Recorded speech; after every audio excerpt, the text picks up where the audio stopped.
이제 다 나는 내 나으셨어요. 이야기가 TV 정말 자막으로 다행이에요. 흘러가는 네. 것을 덕분에 본 잘 적이 지내고 있다. 있어요. 대장암 말기 판정을 김원장님, 받았던 검사 결과를 여성이 한 달 만에 말씀드리겠습니다. 음성 소견을 소견으로는 받았다. 대장암 말기 그 여자가 바로 나라고 그때도 지금도 나는 여전히 놀란다. 사람들은 기적이라고 말했고 나는 묻고 싶었다. 기적이란 어디에서 시작되는가? 병원 침대일까? 수술대일까? 아니면 사람과 사람 사이의 좁은 틈새일까? 내 대답은 조금 다르다. 기적은 누군가의 손이 내 손을 꼭 잡아줄 때 아주 조용히 자라기 시작한다. 그날 이후로 나는 알게 됐다. 죽음의 문턱이 꼭 절망의 다른 이름은 아니라는 사실을. 내 이름은 이선희. 쉬나오. 평범하게 늙어가던 동네 마트 캐셔였다. 나는 늘 오늘을 살았고 내일을 미뤘다. 아침에 김밥 2줄 말아 도시락을 챙겨주고 밤엔 종아리를 주물러가며 출근표를 봤다. 생활은 빠듯했지만 우리 집은 나쁘지 않았다. 남편은 과묵한 정비사였고 딸은 재수 끝에 간호과에 붙었다. 아들은 자주 지더라도 야구만 이야기하면 살아나는 아이였다. 그렇게 살던 내가 어느 날 갑자기 멈췄다. 검진 결과입니다. 의사는 그렇게 말했고 나는 의사가 읽는 종이의 속도를 눈으로 따라갔다. 대장암, 스테이지 4. 그 말에 시간의 톤이 바뀌었다. 하얀 벽은 더 하얗게 보였고 시계 초침은 더 크게 들렸다. 나는 고개를 끄덕였다. 무슨 말을 해야 할지 몰라서 그냥 반사적으로. 의사는 치료 계획표를 펼쳐 보여줬다. 항암 주기, 부작용, 통증 조절, 상태에 따른 선택지. 선택지라는 말이 어쩐지 가혹하게 들렸다. 나는 종이를 받아들고는 처음부터 끝까지 한 줄씩 읽었다. 살아온 인생이 짧아졌다는 것을 그렇게 활자로 처음 실감했다. 집으로 가는 버스 안에서 나는 창밖을 오래 봤다. 정류장에 서 있던 중학생들이 치킨집 전단지를 돌려받으며 웃었다. 내 곁자리에 앉은 아주머니가 가방에서 귤을 꺼내 까먹으며 한쪽 조각을 내 팻말 같은 손 위에 올려놓았다. 자꾸만 이런 디테일이 눈에 들어왔다. 살아있다는 느낌이 오히려 더 선명했다. 그래, 아직은 살아있구나. 그 생각이 들자 이상하게 입꼬리가 올라갔다. 웃음이 아니었을 수도 있다. 그저 얼굴이 조금 풀렸을 뿐인데 그 표정이 나에게도 낯설었다. 남편에게는 그날 밤에 말했다. 병원 다녀왔어.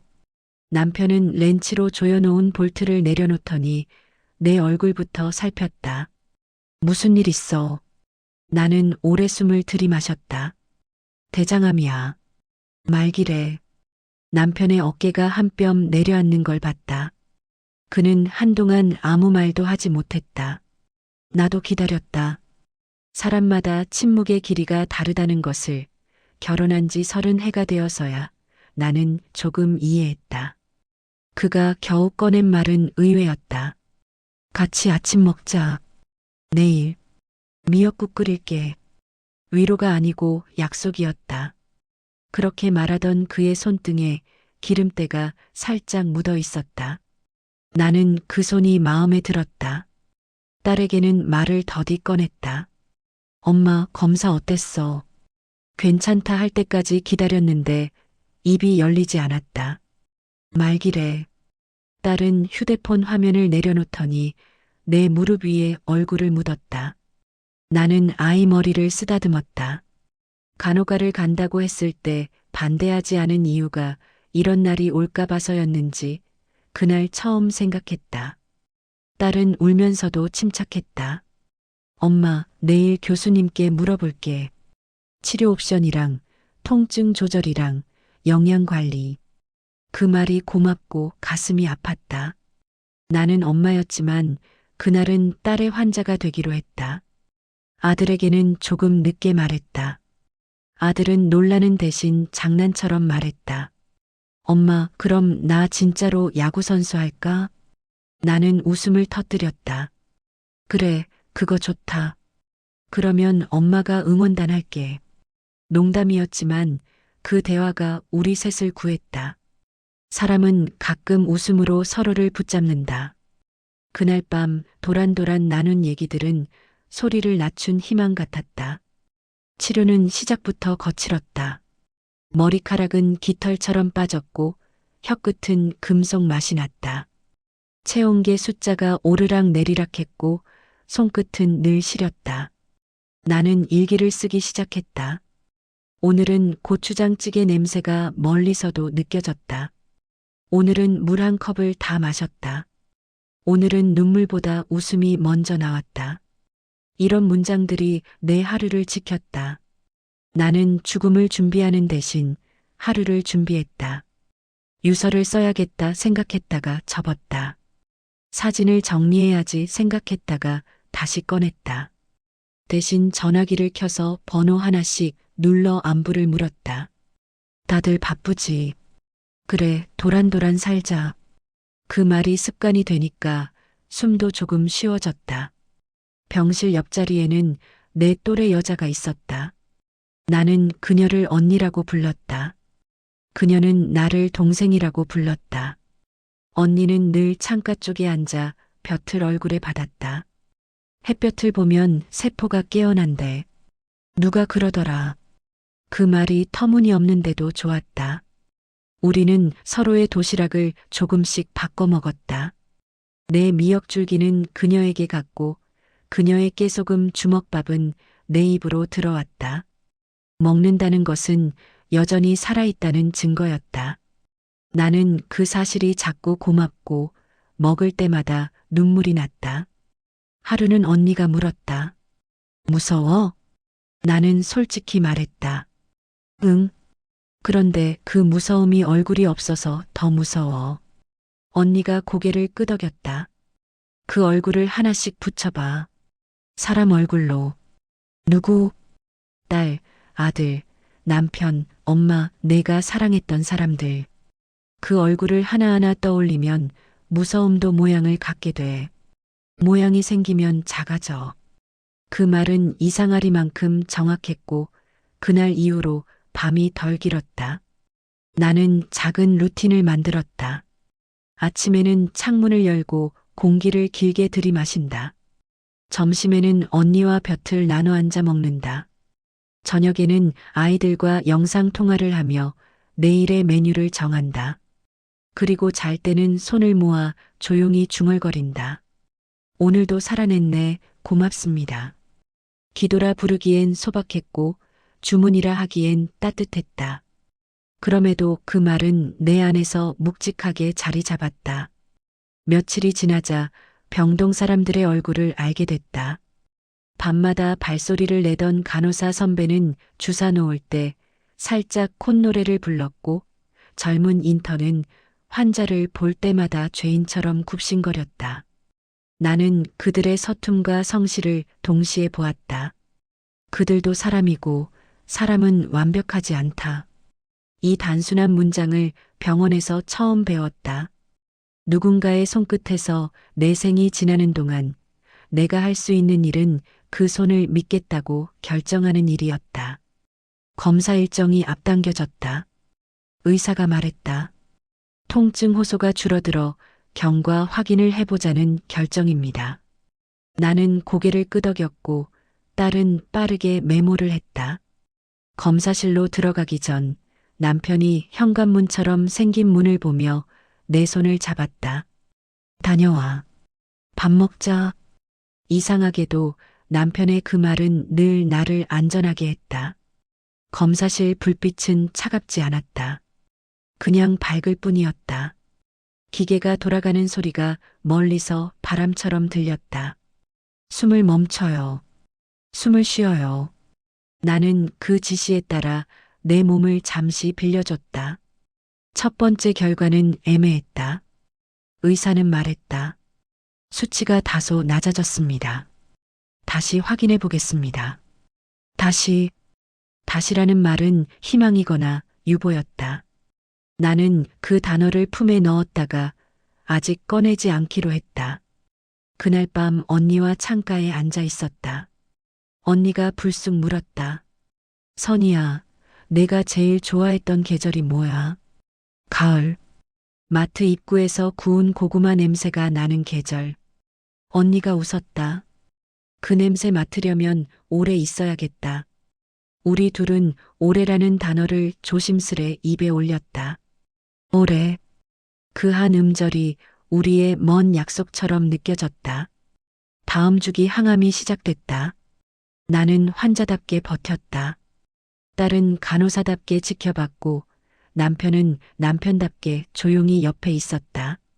아들은 야구장 관중석 사진을 보내왔다. 엄마, 오늘은 이겼어. 6대5. 나는 엄지 이모티콘을 보냈다. 별것 아닌 이겨냄이 그날은 유난히 큰 뉴스 같았다. 다시 검사가 잡혔다. 이번에는 담당 교수도 함께 보기로 했다. 대기실 의자에 앉아 있으려니 발끝이 간질거렸다.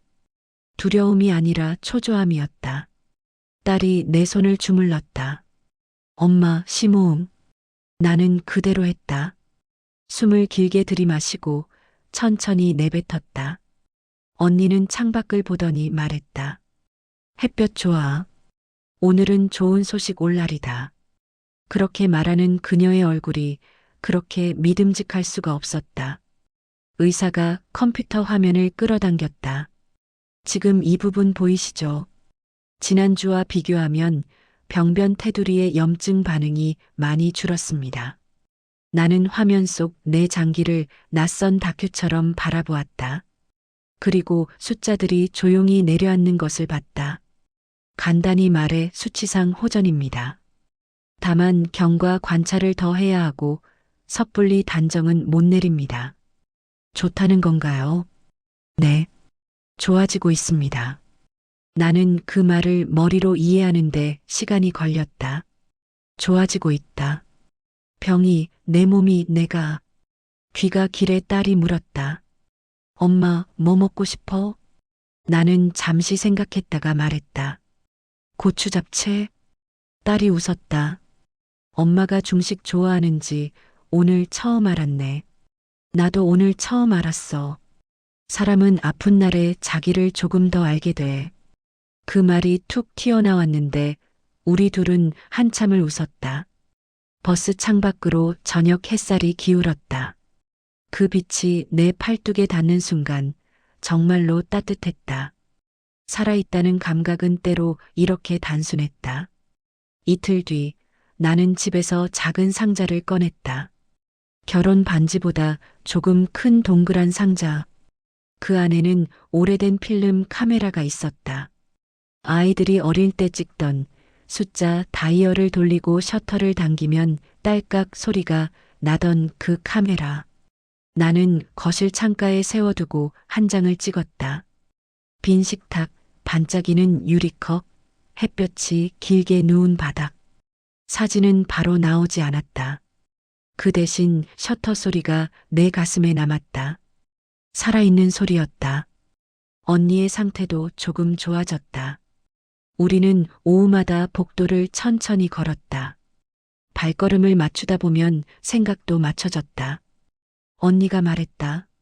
나 예전에 시장에서 떡볶이 장사했거든. 단골들을 별로 기억 못했는데 막상 병이 오고 나니 얼굴들이 다 떠오르더라. 묘하지. 그 말을 듣고 나는 퍼뜩 떠오르는 얼굴들이 있었다. 마트 계산대에 서면서 매일 같은 시간에 오던 아주머니, 건전지를 늘 하나 더 사가던 할아버지, 과자를 고를 때 반드시 유통기한부터 확인하던 초등학생. 나는 그들의 얼굴을 떠올리면서 나를 떠올렸다. 나는 올해 누군가의 하루에 스쳐 지나갔다. 그 사실이 위로였다. 살아왔던 내가 오늘의 나를 도와주고 있었다. 세 번째 검사 날 나는 이상하게 덜 떨렸다. 예감이라는 단어를 믿어본 적은 없었지만 그날만큼은 작은 빛이 가슴 안에 들어온 느낌이었다. 검사 결과지를 보던 담당 교수의 미간이 펴졌다. 수치가 더 내려갔습니다. 영상에서도 감소가 확인됩니다. 나는 고개를 천천히 끄덕였다. 잘 이해가 안 되실 수도 있어요. 쉽게 말하면 병이 물러나고 있습니다. 그 말을 들었을 때 나는 울지 않았다. 대신 웃음이 났다. 진단을 받던 첫날처럼 이유 없는 웃음이었다. 의사가 의아해하자 나는 말했다. 선생님, 제가 오늘도 살아있네요. 의사는 짧게 미소를 지었다. 예. 오늘도 그리고 다음 검사까지도 우리 같이 살아봅시다. 집으로 오는 길 남편이 편의점 앞에서 멈춰섰다. 붕어빵 팔더라. 나는 고개를 끄덕였다. 파트로 2개, 슈크림으로 하나. 남편이 고개를 갸웃했다. 평생 팥만 먹던 사람이 슈크림은 왜? 나는 어깨를 으쓱했다. 오늘 알았어. 내가 슈크림을 좋아한다는 걸. 남편이 툭 웃었다. 그 웃음소리가 낡은 공구통 닫히는 소리처럼 청량했다. 밤이 깊어가는데 이상하게 몸이 가벼웠다. 통증도 조금 덜했다. 나는 딸에게 메시지를 보냈다. 엄마, 오늘은 통증약을 한 알 덜 먹었어. 딸은 곧장 전화했다. 엄마, 멋있다. 근데 무리하지 말기. 알았어. 내일은 2알 먹을 수도 있지. 오늘은 한 알 덜 먹었을 뿐이고. 그 사실만으로도 충분했다. 다음 날 아침 언니가 내 침상으로 뛰어왔다. 선이야, 내 담당 교수님이 나한테도 보자고 하셨어. 왜? 내 케이스 경과가 좋아서 생활 루틴이 어떤지 물어보시더라. 나는 그 말을 듣고 머쓱하게 웃었다. 창문 여는 것, 햇볕 쬐는 것, 밤 냄새 맡는 것, 하루에 한 번 크게 웃는 것. 어쩌면 별것 아닌 것들이 내 몸에 어디선가 작은 스위치를 눌렀는지도 모른다. 의학적으로 설명되지 않는 영역이 분명히 존재한다. 하지만 나는 굳이 이름을 붙이지 않기로 했다. 이름 없이도 잘하는 것들이 세상에는 더 많다. 다시 한 주가 지나고 4번째 검사 날이 왔다. 그날은 눈이 조금 내렸다. 밖에 한기가 병원 안으로 들어오지 못하도록 사람들이 문을 재빨리 닫았다. 나는 2 손을 비벼가며 대기실에 앉아 있었다. 남편은 내 목도리를 더 조여주었고 딸은 내 입술이 마르지 않게 립밤을 발라줬다. 나는 그들이 나에게 해주는 모든 작은 동작들이 치료의 일부라고 믿었다. 의사가 결과지를 들고 들어왔다. 잠깐만요. 그는 화면을 확대했다가 줄였고 표를 넘겼다가 다시 돌아왔다. 내 심장이 6박자 정도 빠르게 뛰었다. 의사가 고개를 들었다. 이상하네요. 그 말 뒤에는 길게 쉼표가 달려 있었다. 나는 숨을 골랐다. 좋은 이상인가요? 나쁜 이상인가요? 의사가 아주 또렷하게 말했다. 좋은 이상입니다. 병변이 더 작아졌어요. 일부는 영상에서 보이지 않을 정도로. 나는 의자 등받이에 등을 기댔다. 딸이 조용히 내 손을 꽉 잡았다. 남편이 눈을 감았다가 떴다. 그 순간 나는 마음속으로 아주 또렷하게 말했다. 오늘도 살아냈다. 내일도 살아내자. 그날 저녁 집으로 돌아오니 식탁 위에 작은 케이크가 있었다. 아들이 초를 4개 꽂았다. 왜 4개야? 아들이 웃었다.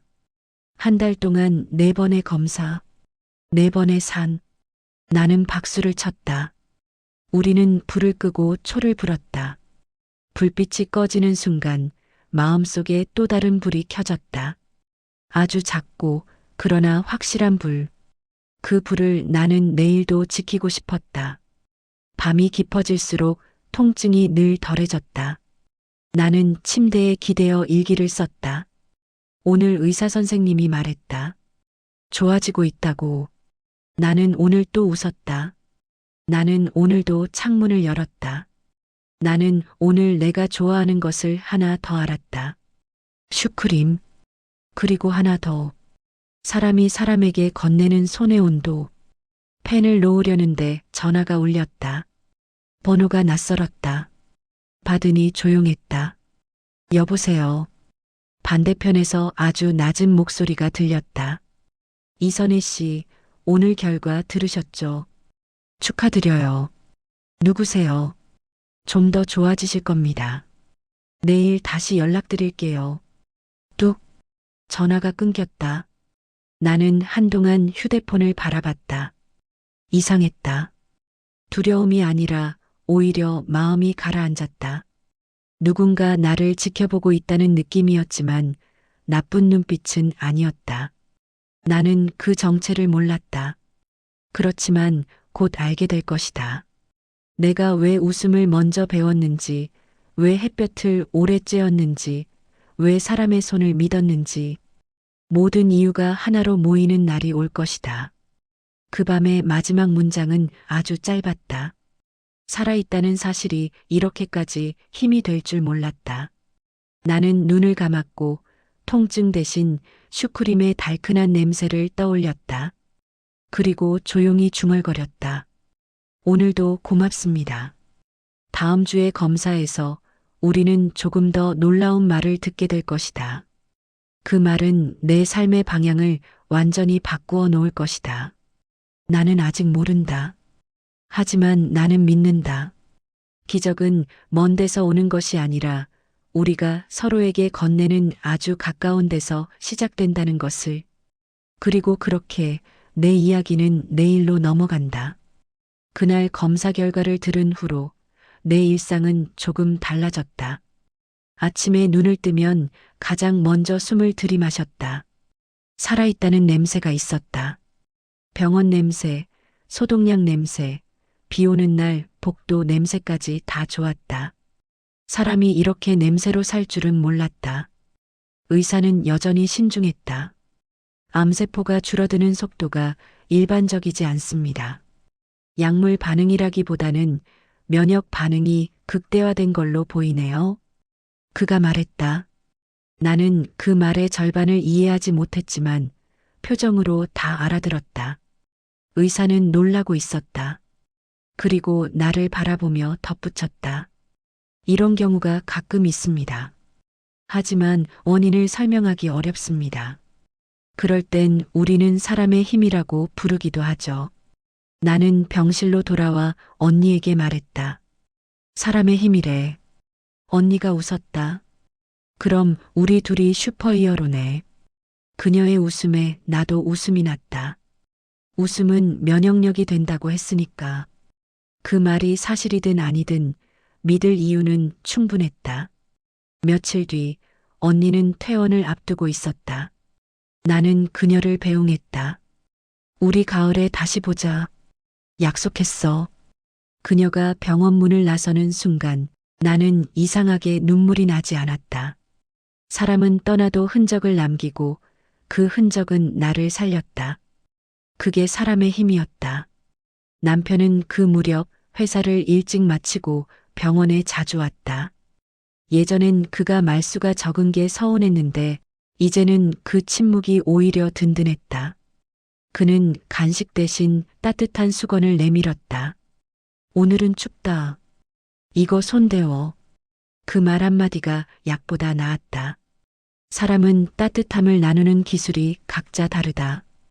그는 말 대신 온도를 나누는 사람이었다. 딸은 여전히 꼼꼼했다. 엄마, 식단 일지 써요. 염증 수치가 내려가는데 음식 영양도 있을 수 있어요. 그녀는 메모장을 만들었다. 선희 엄마 일일 기록표, 식사, 체온, 수면, 통증, 기분. 기분 옆에는 늘 짧은 문장이 있었다. 오늘은 햇빛 좋음. 오늘은 슈크림 하나 성공. 오늘은 통증 3 웃음 7. 그 표가 쌓일수록 내 몸이 좋아졌다. 나는 그걸 믿었다. 기록은 거짓말을 하지 않았다. 아들은 여전히 가끔 농담을 했다.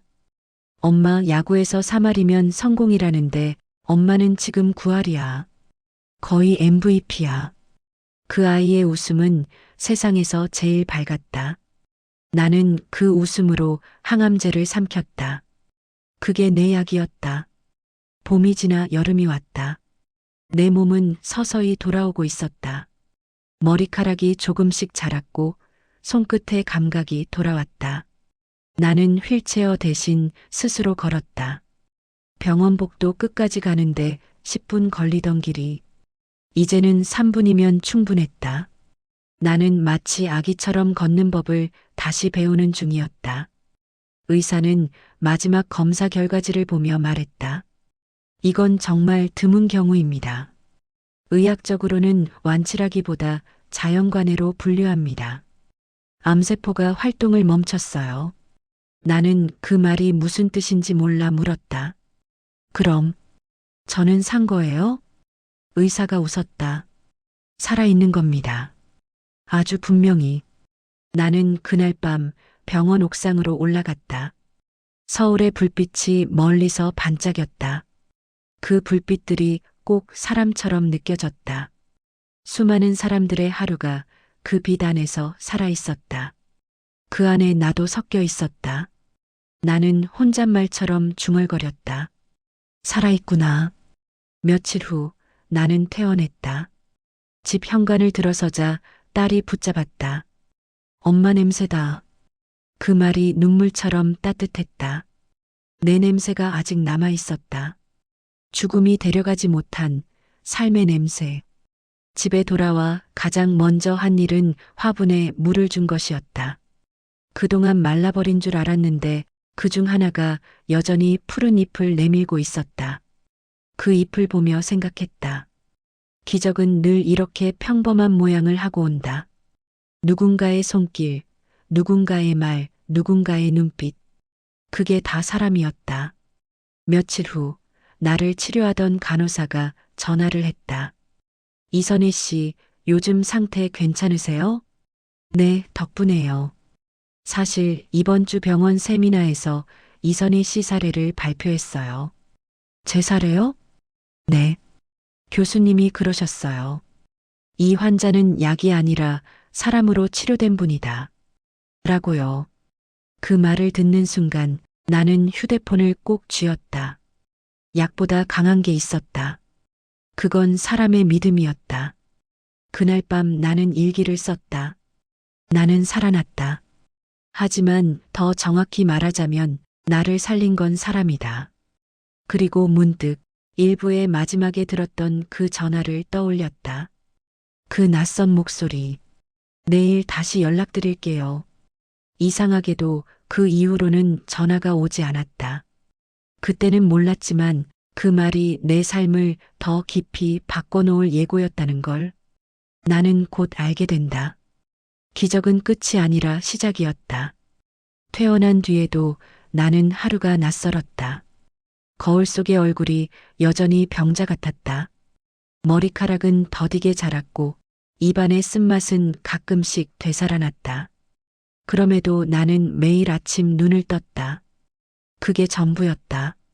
살아있는 건 이유가 아니라 습관이었다. 딸은 여전히 꼼꼼했다. 엄마, 수분 섭취량 기록했어요? 오늘은 5잔. 좋아요. 조금씩 늘려요. 딸이 웃을 때마다 나는 마음속으로 되뇌었다. 이 아이가 날 살렸구나. 남편은 예전보다 말이 많아졌다. 점심 먹었어? 응. 무리하지 말고. 알았어. 짧은 대화였지만 그 사이가 따뜻했다. 그는 말 대신 행동으로 표현하던 사람이었는데 이젠 말로도 나를 감쌌다. 사람은 잃을 뻔해야 말하는 법을 배우는 모양이었다. 나는 병원 봉사활동을 시작했다. 내가 걸었던 복도, 내가 누웠던 침대. 그곳엔 여전히 같은 냄새가 났다. 소독약 냄새, 그리고 눈물의 냄새. 나는 말없이 침상 옆에 앉았다. 그리고 그들에게 말했다. 괜찮아요. 오늘도 살아있잖아요. 그 말이 내가 받을 때보다 줄 때 더 따뜻했다. 어느 날 간호사가 나를 불렀다. 이선혜 씨, 우편 왔어요. 봉투엔 보내는 사람 이름이 없었다. 글씨는 삐뚤고 힘이 없었다. 나는 조심스럽게 뜯었다. 선희 씨에게 당신은 저를 기억 못하겠죠. 같은 병실에 있던 환자입니다. 그때 당신이 창가에서 웃으며 하늘을 보던 날, 저는 제 삶을 포기하려던 순간이었어요. 그런데 그날 당신이 했던 말이 제 마음을 붙잡았습니다. 오늘도 살아냈네, 고맙습니다. 그 말이 이상하게 저한테도 닿았어요. 그날 이후로 저도 매일 그 말을 되뇌었어요. 그리고 얼마 전 저도 완치 판정을 받았습니다. 그러니까 당신의 기적은 제 기적이기도 해요. 고맙습니다. 편지의 끝에는 이름이 없었다. 나는 편지를 오래 바라봤다. 그날 이후 내 기적이 내 것이 아니라는 걸 알았다. 누군가에게 닿고 그게 또 다른 사람을 살린다면 그건 연쇄적인 기적이었다. 기적은 그렇게 사람을 타고 흐르는 거였다. 며칠 뒤 병원에 갔을 때 담당 의사가 나를 보고 말했다. 선희 씨, 요즘 표정이 더 밝으세요. 기적 덕분이죠. 그럼 지금은 어떤 기적이요? 나는 대답했다. 살아있다는 게요. 그리고 누군가를 다시 살릴 수 있다는 게요. 그날 퇴근길, 나는 일부러 돌아가는 길을 택했다. 병원 옆 문구점, 오래된 슈크림 붕어빵 가게, 그리고 언니가 좋아하던 햇살이 드는 벤치. 그 위에 앉아서 잠시 눈을 감았다. 겨울 바람이 불었지만 춥지 않았다. 내 몸 어딘가에서 아직도 따뜻한 불이 켜져 있었다. 그 불은 이름이 없었다. 누구의 기도일 수도 있고, 누구의 손길일 수도 있고, 혹은 그냥 사람의 온기일 수도 있었다. 나는 일기를 꺼냈다. 오늘도 살아냈다. 그리고 오늘 다른 누군가도 살아낼 것이다. 집에 돌아오니 식탁 위에 딸이 써둔 쪽지가 있었다. 엄마, 내일은 병원 봉사 같이 가요. 엄마가 다른 사람 살리는 거 나도 도울래요. 나는 웃었다. 기적은 이어지고 있었다. 이제 나는 기적의 주인공이 아니라 기적의 전달자였다. 창문 밖으로 달빛이 부드럽게 비쳤다. 그 달빛이 내 손등 위에 닿았다. 살짝 따뜻했다. 나는 그 온도를 기억하려고 손을 천천히 올려봤다. 그리고 중얼거렸다. 기적은 하늘이 아니라 사람의 모양으로 온다. 그녀의 이름은 이선희. 대장암 말기 판정을 받았던 여성. 의사도 설명하지 못한 회복 뒤에 그녀는 사람을 믿는 법을 배웠다. 누군가의 말 한마디, 누군가의 손, 그 따뜻한 체온이 만든 연쇄적인 기적. 오늘도 그녀는 병원 복도 끝 창가에서 말한다. 오늘도 살아냈네. 고맙습니다. 그리고 그 말은 또 다른 누군가의 기적이 된다.